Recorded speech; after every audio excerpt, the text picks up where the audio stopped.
Саламатсыздар ма, құрметті қонақтар, бизнес серіктестер. Мен Асанеева Гүлзат Махамбетқызы, мамандығым мұғалім. Қазіргі таңда 3 баланың анасымын. Мен бұл компанияға ұлымның денсаулығына байланысты келдім. Ол кезде ұлым 4 жаста болатын. Дәрігерлер ұлыма құлақ мүкістігінің 3-ші және 4-ші дәрежесі деген диагноз қойды. Құлағы естімейтін болып шықты. Не сөйлемейтін ұлым.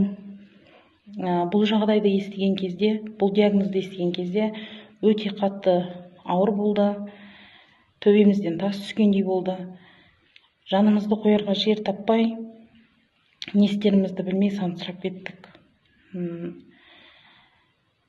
Бірақ та қандай жағдай болмасын, қайтсек те емдейміз, қайтсек те бір жолы табылады.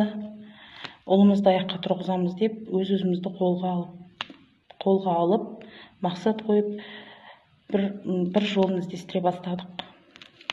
Тәуіптерге де апардық, емшілерге де апардық, дәрігерлерге де апардық, және шетелге де апарып келдік, бірақ ешқандай нәтиже болмады.